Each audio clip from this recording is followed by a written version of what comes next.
Salam Bapak Ibu, Saudara sekalian. Mari siapkan hatimu untuk sungguh-sungguh kita mau gunakan waktu ini. Waktu yang Tuhan berikan untuk kita menyembah Dia. Buka hati untuk kita dengar kebenarannya. Kita juga mau naikkan doa-doa kepada Dia. Kita percaya firman bilang, di mana ada 2 atau 3 orang berkumpul dalam namaku, di situ aku ada. Ya, jadi siapkan hati kita. Mari sebelumnya kita mau berdoa. Tuhan Yesus, terima kasih buat malam ini. Anugerah-Mu nyata bagi kami. Tuhan kasih kami waktu, kesempatan untuk kami kembali datang padamu. Biarlah kiranya hati kami saat ini tertuju kepadamu Tuhan.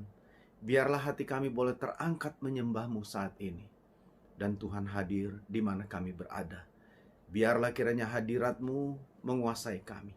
Roh-Mu yang kudus membawa kami masuk dalam hadirat-Mu, menyembah dan menikmati Tuhan.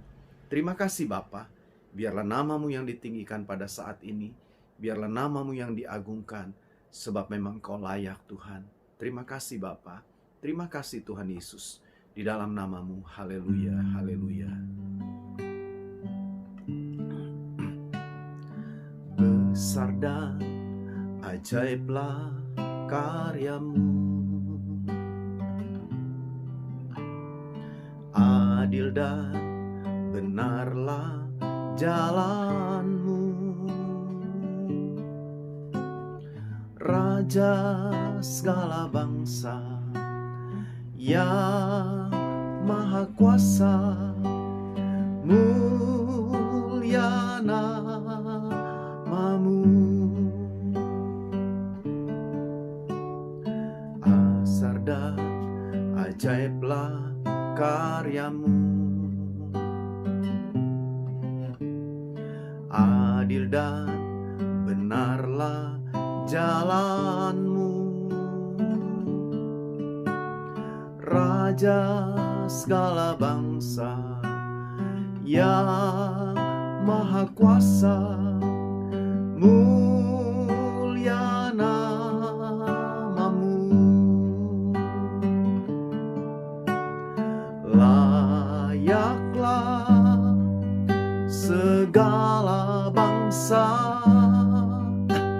sujud kepadamu,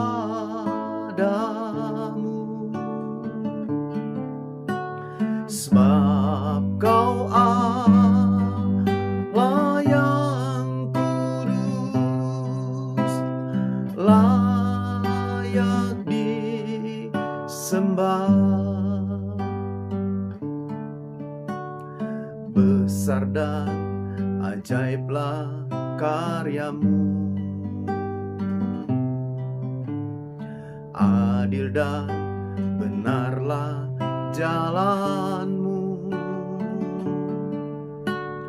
Raja segala bangsa yang maha kuasa, mulia nama-Mu.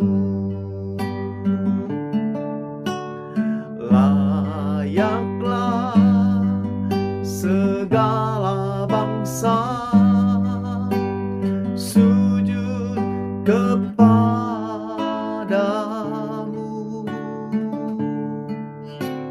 sebab Kau Allah yang kudus, layak disembah. Katakan besar dan ajaib, besar dan ajaiblah karya-Mu, adil dan benarlah jalan-Mu, Raja segala bangsa yang maha kuasa, mulia nama-Mu. Layaklah segala bangsa sujud kepadamu,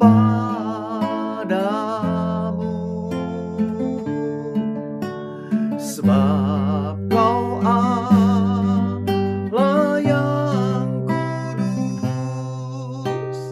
layak disembah. Layaklah segala bangsa sujud kepadamu,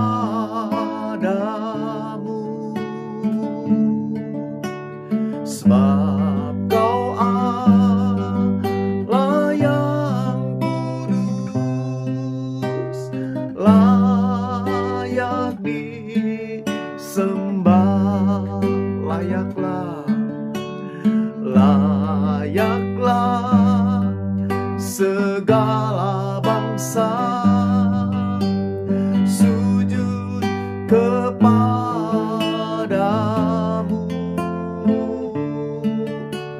sebab Kau Allah yang kudus, layak disembah.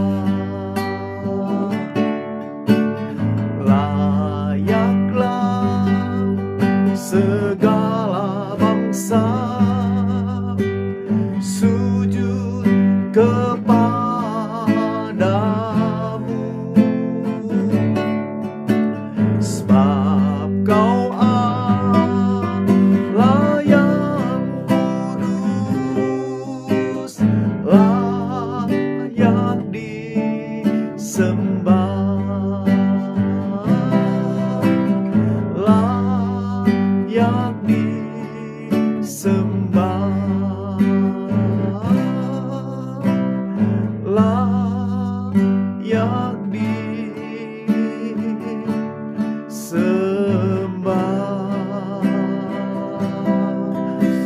Haleluya,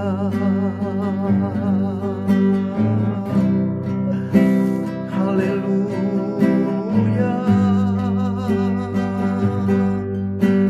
haleluya, haleluya, haleluya, haleluya, haleluya. Yesus, kami datang menyembah-Mu, kami datang menyembah-Mu, kami datang menyembah-Mu.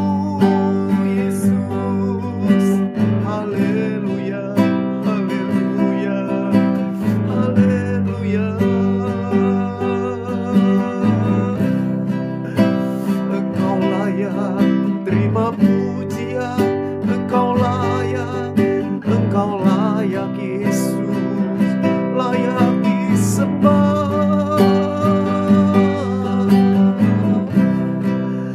Haleluya, haleluya, haleluya. Yesus, oh Yesus, kami datang menyembah-Mu, menyembah-Mu. Haleluya, haleluya, haleluya, haleluya, haleluya, haleluya, haleluya.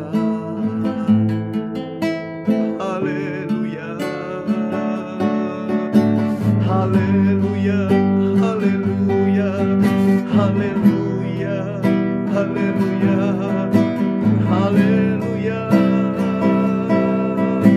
Oh, haleluya, haleluya, bagi anak domba. Haleluya, haleluya, kuasanya setiap lidah, suku, bangsa, semua makhluk dan ular. Berikan glory, berikan hormat, beri pujian bagi anak domba.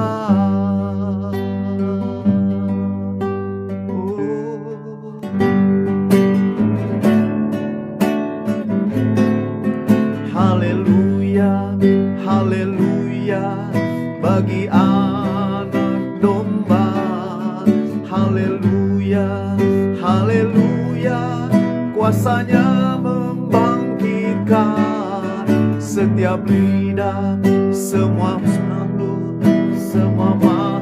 dan pulau. Berikan glory, berikan hormat, beri pujian bagi anak domba.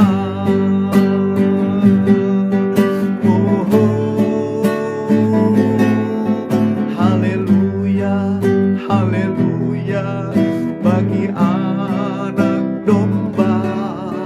Haleluya, haleluya, kuasanya membangkitkan setiap lidah, suku, bangsa, semua makhluk dan pulau. Berikan glory, berikan hormat, beri pujian bagi anak domba.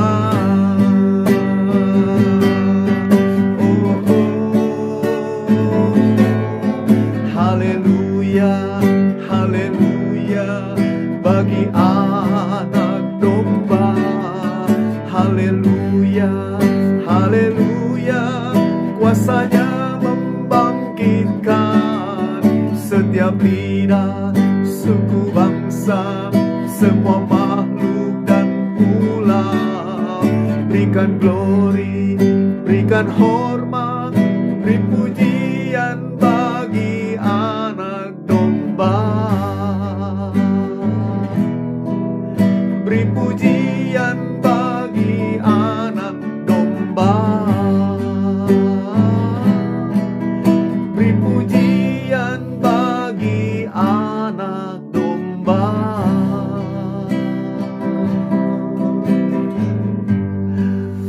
Haleluya, haleluya, haleluya. Kami berikan hormat padamu Yesus. Kami berikan pujian kami bagimu anak domba. Kami berikan sembah kami padamu Yesus.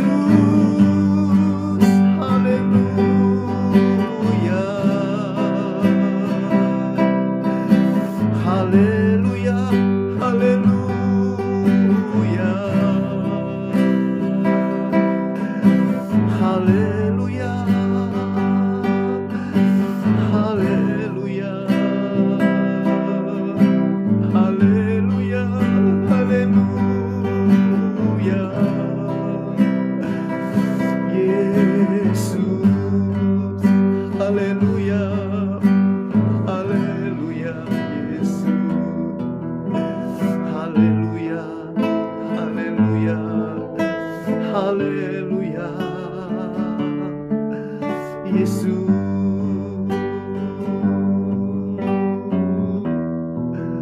Terima kasih Tuhan, terima kasih, terima kasih Tuhan.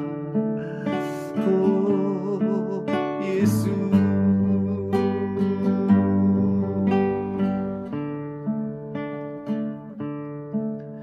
bagaikan bejana siap dibentuk, demikian hidupku di tanganmu. Dengan urapan kuasa rohmu, ku dibaharui selalu. Jadikan ku Allah dalam rumahmu, inilah hidupku di tanganmu. Bentuklah seluruh kehendakmu, pakailah sesuai rencanamu.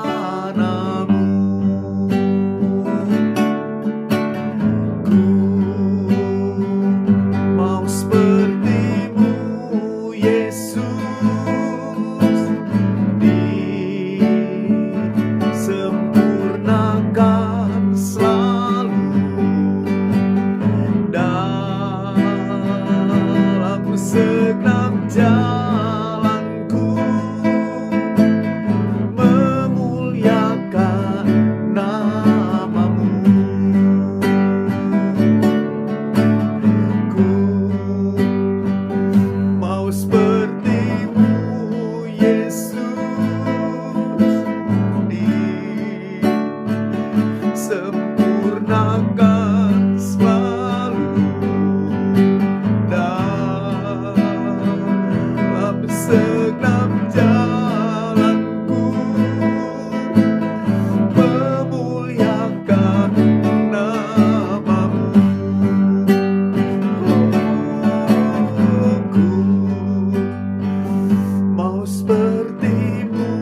akan kami baca, akan kami dengar uraiannya, boleh membentuk kami pada saat ini, memproses kami Tuhan, semakin serupa denganmu, sehingga hidup kami boleh menyenangkan hatimu, memuaskan akan hatimu.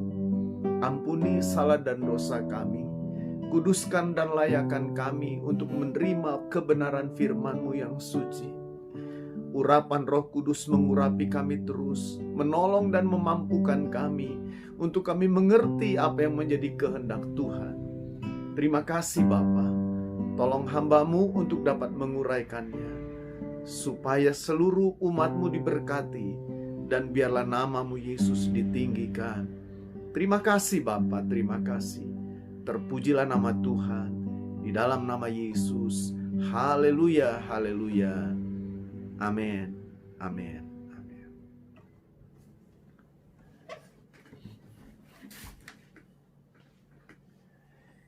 Ya, Bapak Ibu, Saudara sekalian, saya mau ajak saudara untuk melihat satu kisah yang saya percaya saudara pasti tahu kisah ini.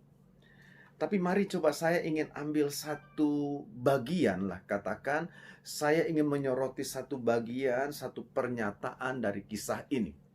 Mari saudara kita buka Alkitab kita dari Injil Lukas pasal yang ke-7.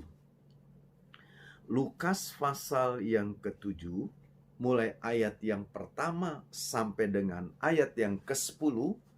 Saudara, di sana ada sebuah kisah bagaimana Yesus menyembuhkan hamba dari seorang perwira di Kapernaum. Saudara-saudara, nanti untuk lengkap, untuk jelasnya, saudara bisa baca cerita itu semua, ya. Tapi saya ingin membacanya, saudara, dari ayat yang keempat. Saudara perhatikan ayat 4 sampai dengan ayat yang kelima. 2 ayat ini, ya. Saya baca bunyinya begini. Mereka datang kepada Yesus dan dengan sangat mereka meminta pertolongannya, katanya, ia layak engkau tolong. Ayat 5 bilang, sebab ia mengasihi bangsa kita dan dialah yang menanggung pembangunan rumah ibadah kami. Nah, Bapak Ibu, saudara sekalian, di sana saya bilang ada satu kalimat yang menarik. Jadi dikatakan saudara, ada seorang perwira ya yang dikatakan di sini tinggal di Kapernaum. Saudara-saudara, perwira ini punya seorang hamba, punya seorang pembantu yang sedang sakit. Saudara-saudara, lalu si perwira ini dia minta kepada orang-orang Yahudi, pemimpin-pemimpin Yahudi, orang-orang tua-tua Yahudi begitu saudara, supaya datang kepada Yesus. Karena memang kebetulan Yesus sedang ada di daerah itu. Jadi perwira ini bilang, coba datang kepada Yesus, bilang, pembantuku, hambaku itu sakit, tolong datang dan sembuhkan. Saudara-saudara, lalu ayat yang tadi saya bacakan itu, maka orang-orang Yahudi ini, tua-tua ini datang kepada Yesus. Dan ayat itu berkata, saudara, ketika mereka bertemu dengan Yesus, dibilang begini, mereka mendesak, mereka sepertinya memaksa, mereka sepertinya memohon dengan sangat, saudara. Ya. Kalau boleh jangan sampai ditolak, begitu saudara. Mereka minta supaya Yesus itu datang menyembuhkan hamba daripada perwira ini. Dan yang menarik bagi saya, saudara, dalam ayat ini ada satu kalimat yang dikatakan oleh orang-orang Yahudi, oleh tua-tua Yahudi ini, dikatakan, ia layak engkau tolong. Nah, Bapak Ibu saudara sekalian, mari coba kita renungkan ini ya.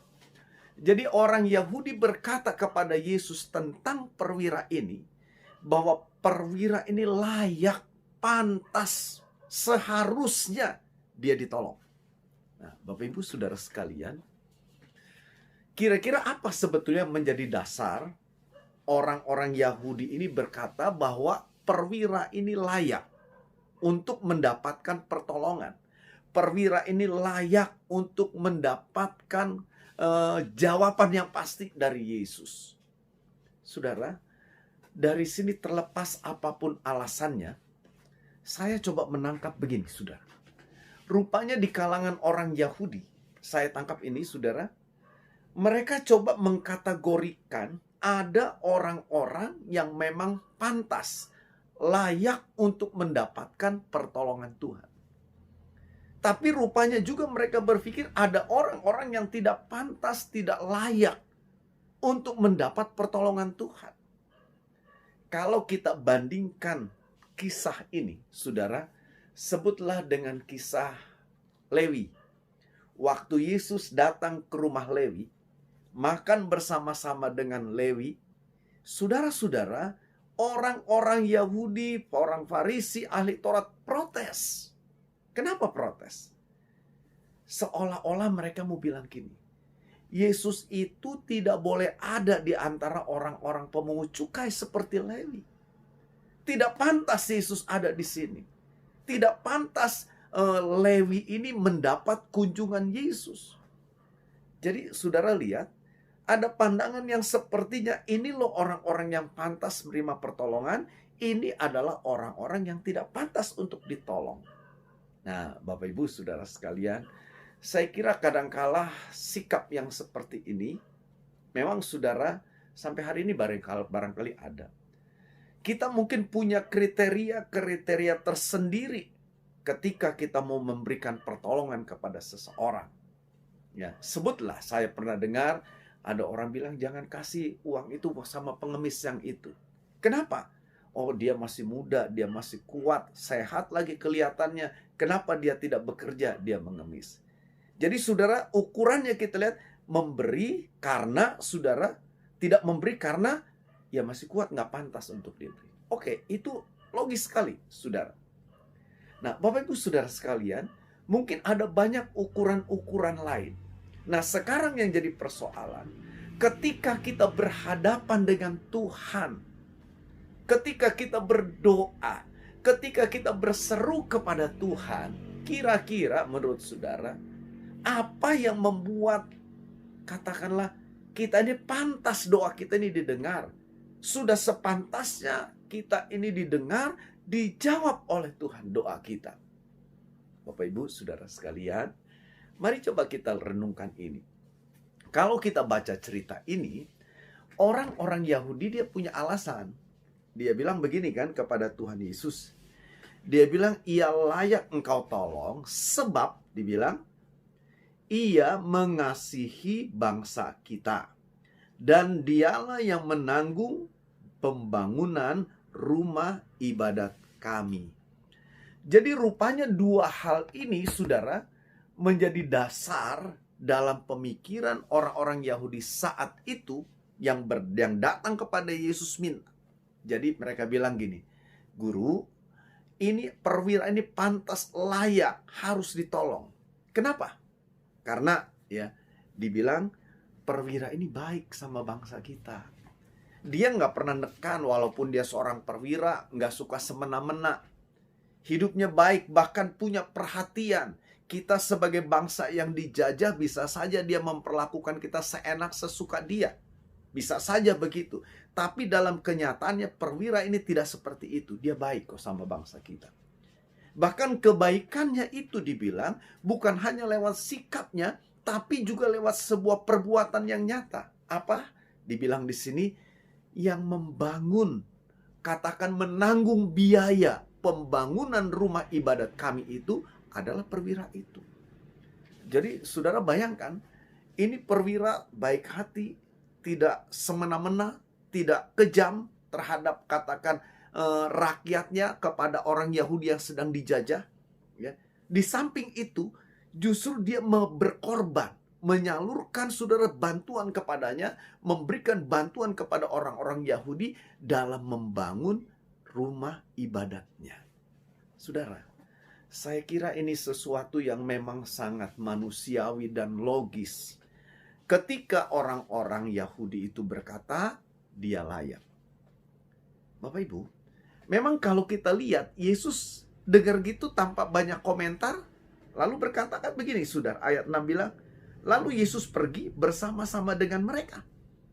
Jadi saudara lihat, Yesus dengar itu sepertinya kita bisa bilang begini, oh, orang ini benar-benar memang pantas, layak untuk ditolong. Yesus tidak protes, Yesus tidak pikir-pikir ketika orang Yahudi bilang dia layak nih, karena orangnya baik, karena dia suka menolong, bahkan rumah ibadah kami dia yang tanggung. Dengar itu Yesus langsung berangkat. Saya jujur saja, saudara, coba bertanya, coba merenungkan. Apakah karena itu, saudara, yang menyebabkan Yesus itu segera bertindak? Apakah karena perbuatan, karena sikap hidup dari perwira ini yang baik, yang murah hati, yang suka memberi, tidak kejam, yang mendorong Yesus, saudara, untuk datang, mau mengikuti permintaan orang-orang Yahudi ini? Kita tidak dapat jawaban memang dalam cerita ini, ya. Tapi coba saudara renungkan. Sebab saya berpikir begini, saudara. Kalau kelayakan seseorang, ya, itu saudara diukur dari perbuatan baiknya, saya kira, saudara, menurut saya nih ya, saya kira susah dalam arti kita ini nggak layak loh, saudara. Apakah kita berani berkata, oh saya ini orang yang baik kok, tidak kejam saya, oh saya begitu murah hati, saya juga suka menolong, bahkan bukan hanya menolong, saya suka memberi kok. Persembahan saya untuk pekerjaan Tuhan, saya memberikan persembahan, memberikan persepuluhan, memberikan ucapan syukur, macam-macam. Barangkali saudara kita bisa katakan gitu. Dibandingkan dengan yang lain, mungkin persembahan kita cukup besar nilainya. Bapak Ibu saudara sekalian, apakah itu bisa kita jadikan sebuah dasar untuk kita berkata, Tuhan, Engkau memang harusnya menolong saya. Kalau enggak, rasanya Tuhan salah kalau enggak nolong saya. Saya sudah begini, begitu, lakukan ini dan itu. Masa sih tidak ditolong? Nah, Bapak Ibu saudara sekalian, sekali lagi saya mau katakan apa karena itu. Ya, sehingga Yesus segera bangun. Nah, tetapi apa yang terjadi, saudara? Kalau kita baca baik-baik cerita itu, sementara Yesus sedang berjalan menuju ke rumah perwira itu, saudara, rupanya si perwira itu sudah tahu bahwa Yesus akan datang. Lalu dikatakan begini, saudara, di dalam ayat yang ke-6. Lalu Yesus pergi bersama-sama dengan mereka. Ketika ia tidak jauh lagi dari rumah perwira itu menyuruh sahabat-sahabatnya untuk mengatakan kepadanya, Tuhan, janganlah bersusah-susah, sebab aku tidak layak menerima Tuhan di dalam rumahku. Sebab itu aku juga menganggap diriku tidak layak untuk datang kepadamu. Nah, Bapak Ibu saudara sekalian, dari sini sebetulnya saya melihat, saudara, apa yang menyebabkan Yesus itu datang. Ya.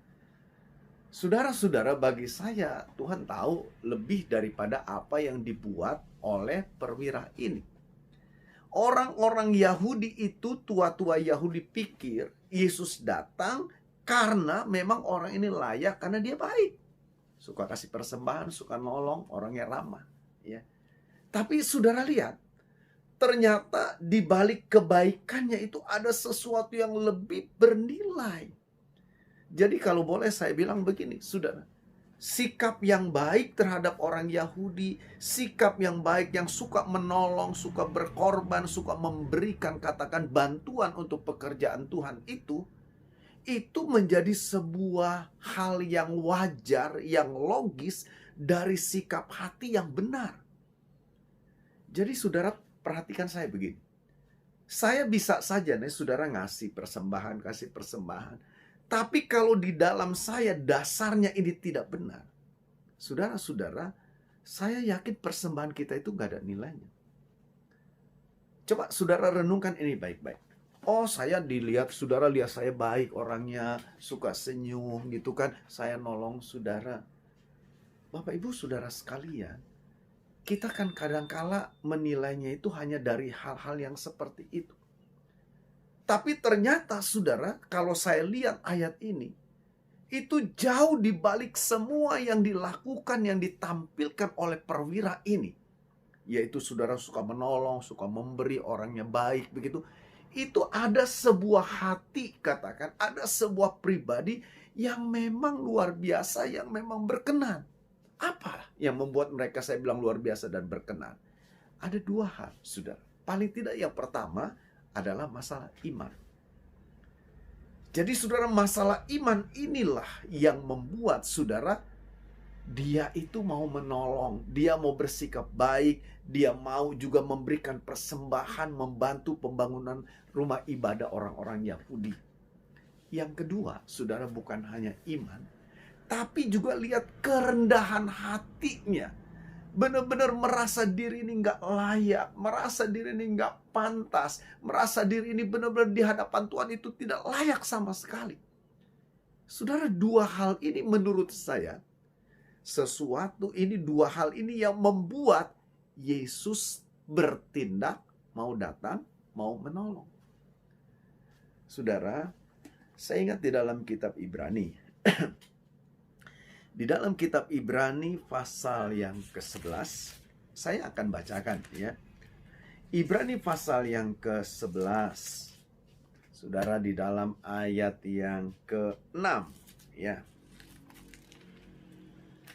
Ibrani pasal yang ke-11 ayat yang ke-6 berkata begini. Tetapi tanpa iman tidak mungkin orang berkenan kepada Allah.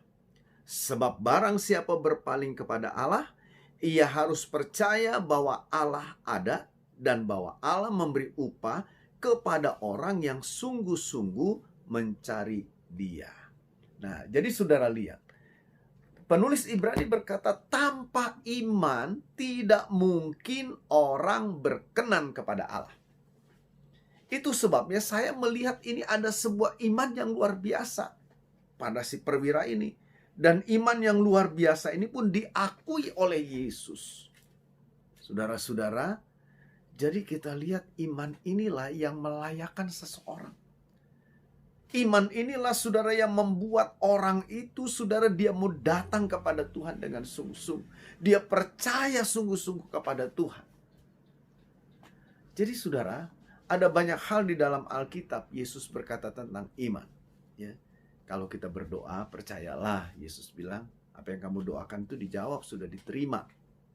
Ya, itu iman.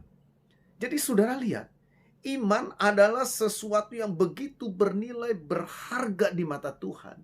Dan iman inilah saudara, keyakinan yang luar biasa ini yang membuat saudara, Allah itu memandang layak kita ini mendapatkan jawaban doa kita. Saudara-saudara, bagaimana hal itu bisa terjadi? Kalau kita lihat cerita ini, saudara-saudara, perwira itu kan bilang begini sama Tuhan. Dia bilang, Tuhan jangan bersusah-susah, sebab aku ini nggak layak, begitu kan? Nggak layak menerima Tuhan dalam rumahku. Ya. Saudara, sebab dibilang, aku juga tidak menganggap diriku tidak layak untuk datang kepadamu. Itu sebab aku juga menganggap diriku tidak layak untuk datang kepadamu. Tetapi dia bilang, katakan saja sepatah kata, maka hambaku itu akan sembuh. Coba saudara bayangkan ya. Ini kan berbeda saudara dengan Panglima Naaman ya. Ini sama-sama tentara nih. Saudara, Naaman waktu dia datang ke Israel kepada Elisa itu untuk disembuhkan. Dia kan berpikir begini, nanti Elisa akan datang menyambut dia, apalagi dia seorang panglima kan. Lalu dia bawa surat lagi dari rajanya gitu saudara. Jadi dia akan dihormati, disambut dengan luar biasa. Setelah itu, dia bayangkan mungkin Elisa akan pegang dia, tumpangi tangan dia, lalu dipegang bagian yang penuh dengan kusta, didoakan. Itu kan bayangan daripada Naaman. Jadi ada satu tindakan yang nyata. Tapi beda saudara dengan perwira ini. Dia tidak berharap katakan Yesus datang lalu ditumpangi tangan kepada si hambanya itu, atau Yesus langsung ngomong sama hambanya itu. Enggak. Tapi saudara, dia cuma ngomong begini, dia bilang, nggak usah repot-repot datang lah. Ngomong saja sepatah kata saja. Bicara saja dari jarak jauh juga nggak apa-apa, gitu. Nggak usah datang, ngomong saja di sana. Dan aku percaya ketika engkau berkata, sekalipun kau tidak berhadapan langsung, itu pasti akan terjadi. Saudara-saudara, mendengar penjelasan daripada si perwira Yesus benar-benar kagum, saudara, akan percayanya itu. Yesus bilang, ini orang yang punya iman seperti ini, nggak pernah aku jumpai di dalam kehidupan orang-orang Yahudi yang kenyataannya sebetulnya adalah umat Allah. Sementara orang ini siapa? Dia katakanlah bukan orang Yahudi, tapi bisa punya iman yang luar biasa seperti ini. Nah, jadi saudara lihat, yang pertama yang membuat layaknya seseorang ditolong, didengar, dijawab doanya, ketika Tuhan melihat ada iman di dalam hidup orang itu. Yang kedua, bukan hanya iman. Dari pernyataannya kita lihat, saudara, dia bilang ayat 7 tadi, sebab itu aku juga menganggap diriku tidak layak untuk datang kepadamu. Jadi saudara, rupanya nih saudara, yang membuat dia minta tua-tua Yahudi datang kepada Yesus untuk menyembuhkan hambanya, itu bukan dia merasa, wah saya sudah berjasa. Bukan merasa, wah saya kan perwira, punya anak buah, suruh saja anak buah, kenapa harus saya dong yang datang memohon. Bukan begitu ternyata, saudara. Dari pernyataannya jelas, kenapa dia tidak langsung mau datang. Saudara-saudara, yang pertama mungkin, dia merasa aku ini kan bukan orang Yahudi, nggak layak untuk aku datang. Saudara, dan itu benar-benar nyata kan dari ucapannya. Dia bilang, aduh rasanya aku nggak pantas nih. Aku ini hanya mengharapkan remah-remah, sebetulnya bagikan seekor anjing yang menanti remah-remah yang jatuh dari meja tuannya. Saudara, dia benar-benar merasa nggak pantas sebetulnya untuk mendapatkan pertolongan Tuhan. Dia tidak pantas, saudara, untuk dapat uluran tangan Tuhan. Sekalipun dia sudah melakukan sesuatu untuk Tuhan. Saudara-saudara, kadang-kadang kita bertemu dengan orang yang modelnya begini. Saya sudah memberi, saya sudah melayani, saya sudah lakukan ini dan itu, maka selayaknya lah Tuhan bertolong saya. Selayaknya lah Tuhan bela saya. Sudah selayaknya Tuhan harus menjawab doa saja. Sepertinya kita berkata Tuhan itu berhutang budi dengan saya. Kalau bukan karena saya, itu rumah ibadah nggak akan berdiri. Saudara-saudara, ada banyak orang kadang-kala berpikir begitu. Dengan perbuatan kita, dengan pemberian-pemberian kita, apa yang kita lakukan yang sepertinya kita lakukan untuk Tuhan, lalu kita pikir, ya Tuhan kalau sudah saya lakukan harusnya kan Tuhan tahu diri lah. Tuhan harus merasa berhutang budi. Masa saya susah nggak ditolong? Kan saya sudah kasih, saya sudah begini dan begitu. Bapak Ibu Saudara sekalian, orang yang selalu menonjolkan apa yang dia lakukan, yang dia buat, kebaikan-kebaikan yang dia lakukan, lalu dia jadikan itu sebagai alasan, sebagai dasar untuk dia berpikir dia pantas menerima pertolongan Allah. Menurut saya, justru orang yang seperti itu tidak akan pernah mendapatkan pertolongan Tuhan. Sadari, saudara, apa yang kita lakukan kepada Tuhan, jangan pernah berpikir lalu kita menanam budi sama Tuhan, yang satu saat Tuhan harus membalasnya. Enggak begitu, sudah. Bapak Ibu Saudara sekalian, tentu kita ingat dalam cerita yang lain, yang ditulis juga dalam Injil Lukas, tentang pemungut cukai, saudara, dan orang Farisi itu kan, ahli Taurat itu. Dia datang, saudara, ke dalam bait Allah, berdoa dengan gagah, dengan berani gitu kan. Wah, dengan luar biasa ditonjolkan semua perbuatan-perbuatan baiknya. Semua apa yang dia lakukan, tuntutan-tuntutan keagamaannya. Luar biasa kan, wah Tuhan, aku tidak seperti orang itu. Aku doa setiap hari, aku memberi persembahan, aku begini, begitu. Kalau dia, mana Tuhan? Dia kan kotor, dia tidak layak. Tapi beda dengan si pemungut cukai ini. Dia jangankan untuk mengangkat kepala saja nggak berani. Karena benar-benar merasa tidak pantas, tidak layak di hadapan Tuhan. Sadar dia benar. Sambil dia pukul dadanya, dia bilang, Tuhan ampuni aku ini orang yang berdosa. Nggak layak aku ini Tuhan. Tapi kita tahu kan saudara cerita itu. Yesus bilang ini orang yang seperti ini yang pulang dirayakan, orang yang seperti yang dipulang dibenarkan itu. Nah jadi marilah saudara, biarlah ketika kita datang berhadapan dengan Tuhan, saudara, jangan pernah kita membanggakan prestasi kita, kebaikan-kebaikan yang kita lakukan. Nggak ada apa-apanya di mata Tuhan tuh saudara. Tapi biarlah kita menganggap, kalaupun kita sudah lakukan ini dan itu, kita tahu saudara, semua hanya karena kemurahan Tuhan saja. Jadi saudara-saudara, kerendahan hati itulah yang membuat seseorang itu layak mendapatkan pertolongan dari Tuhan. Nah, jadi marilah saudara, kita belajar malam hari ini dua hal. Yang melayakkan kita di hadapan Tuhan, yang membuat kita pantas menerima pertolongan dari Tuhan. Pertama adalah iman, dan yang kedua adalah kerendahan hati. Miliki dua hal ini, saudara. Ketika kita memiliki kedua hal ini, saya percaya, saudara, Tuhan akan melihat kita ini sebagai pribadi-pribadi yang dibenarkan, yang memang layak mendapatkan pertolongannya. Saya berdoa, saya berharap apa yang kita dengar, kita pelajari pada hari ini boleh tertanam menjadi satu perenungan yang dalam setiap kita. Dan kita mulai memupuk, menambah, menumbuhkan iman ini. Sebab iman itulah yang melayakkan kita di hadapan Tuhan. Dan semakin kita beriman, akan semakin nampak dalam sikap kita. Menjadikan kita orang-orang yang semakin rendah hati. Apalagi di hadapan Tuhan, sudah. Dan saya percaya, orang-orang yang seperti ini adalah orang-orang yang layak untuk ditolong oleh Tuhan. Tuhan Yesus berkati kita semua. Mari kita mau berdoa. Bapa di dalam surga, terima kasih buat kebenaran firman yang kami dengar. Tanamkan ini dalam hati kami. Biarlah kami mengerti, Engkau begitu menghargai iman. Engkau begitu menghargai percaya kami kepadamu. Ajar kami Tuhan. Kalau Engkau dapati selama ini kami kurang yakin, selama ini kami seringkali goyah, iman kami seringkali tidak teguh. Tapi biarlah malam hari kuasa firman mengubahkan kami. Ampuni kami kalau selama ini kami menganggap Tuhan berhutang budi bagi kami. Apa yang kami lakukan, apa yang kami kerjakan. Kalau Tuhan dapati seringkali kami berkata, Tuhan aku kan sudah buat ini dan itu. Tapi biarlah Tuhan pada malam hari Engkau ampuni kami.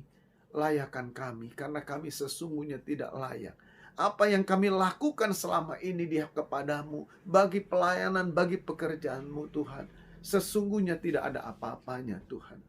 Itu sebabnya biarlah malam hari ini kami mau datang kepadamu. Jadikanlah kami, bersihkanlah kami dari perkara-perkara yang tidak berkenan. Jadikan kami sebagai pribadi-pribadi yang rendah di hati di hadapan Tuhan.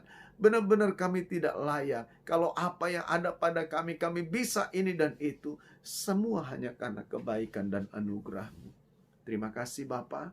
Hamba berdoa biarlah berkat-Mu turun atas setiap umat-Mu yang sudah mengikuti ibadah pada malam ini. Pribadi lepas pribadi diberkati.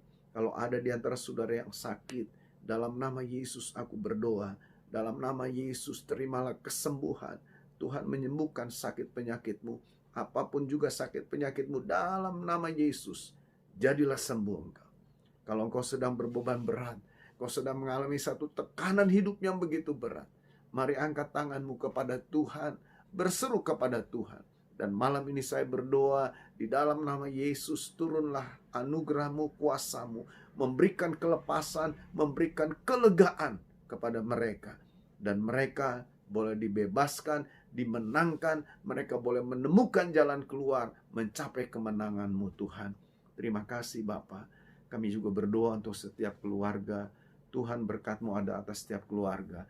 Kalau ada keluarga-keluarga yang mungkin bermasalah, goncang kehidupan mereka yang mungkin tidak bertobat, tidak ada damai dalam rumah tangga mereka, turunkanlah anugerah-Mu, ampuni mereka, pulihkan keadaan mereka ya Bapa. Terima kasih Bapa. Kami berdoa buat anak-anak kami yang mungkin ada di luar kota, mereka yang sekolah, mereka yang bekerja, bahkan mereka ada di luar negeri. Kami serahkan dalam tangan-Mu, perlindungan berkat-Mu ada atas anak-anak kami. Bahkan mereka yang masih ada bersama dengan kami di rumah, biarlah kiranya juga Tuhan berkati satu persatu Kami percaya masa depan yang terbaik Tuhan sediakan bagi seluruh keluarga anak-anak kami sekalian. Terima kasih Bapa, terima kasih. Tuhan, kami juga berdoa menyerahkan gerejamu, menyerahkan hamba-hambamu, umatmu. Bahkan tidak lupa juga kami berdoa untuk kota kami di mana kami ada, biarlah berkat Tuhan dilimpahkan. Bangsa kami juga Tuhan berkati, tolong dalam menghadapi situasi tekanan akibat virus corona ini. Bahkan tekanan ekonomi yang sedang terjadi. Biarlah kiranya anugerah Tuhan turun, limpah, dilimpahkan atas kehidupan bangsa kami ini. Terima kasih Bapa, terima kasih. Kami berdoa untuk acara ibadah kami besok, hari Sabtu, anak-anak muda, anak-anak remaja. Tuhan tolong Engkau hadir, siapkan hati anak-anak muda untuk mereka siap dibaharui oleh kebenaran firman. Ibadah hari Minggu, baik pagi, ibadah anak-anak, ibadah sore, Tuhan Engkau hadir, urapi hamba-hambamu, urapi pelayan-pelayanmu, biarlah kiranya penuh dengan kuasa Allah. Ibadah kami boleh menyukakan akan hatimu. Terima kasih Bapa. Sekali lagi kami bersyukur buat berkat anugerah dan kesempatan yang Tuhan berikan bagi kami. Inilah Tuhan hidup kami. Kami persembahkan sepenuhnya ke dalam tangan Tuhan. Terpujilah nama Tuhan di dalam nama Tuhan Yesus Kristus. Haleluya, haleluya. Amin. Ya, puji Tuhan Bapak Ibu, ibadah kita sudah selesai. Sebelum kita akhiri, saya kasih pengumuman. Nanti saudara besok hari Sabtu, ada ibadah anak-anak remaja pemuda. Mari anak-anak remaja, anak pemuda hadir jam 6 sore di gereja. Ya. Lalu saudara hari Minggu ada 3 kali ibadah. Ibadah pertama jam 8 pagi, itu ibadah umum. Ya. Lalu saudara nanti jam setengah 10 pagi, itu ada ibadah sekolah minggu. Nah, untuk ibadah sekolah minggu memang diadakan tidak secara onsite, tetapi diadakan secara online. Jadi para orang tua, mari bantu anak-anaknya untuk ikut ibadah sekolah minggu secara online. Ya. Lalu yang ketiga, nanti sorenya, saudara jam 5 sore, ada ibadah umum. Ya, jadi saudara yang tidak bisa hadir di pagi, mari hadir pada sore hari untuk beribadah. Ya. Baik saudara, saya kira itu saja pengumuman dari saya. Kita tetap kuat, kita tetap jaga kesehatan, ya jaga protokol kesehatan hidup saudara, sehingga kita boleh tetap terpelihara dalam kasih Tuhan.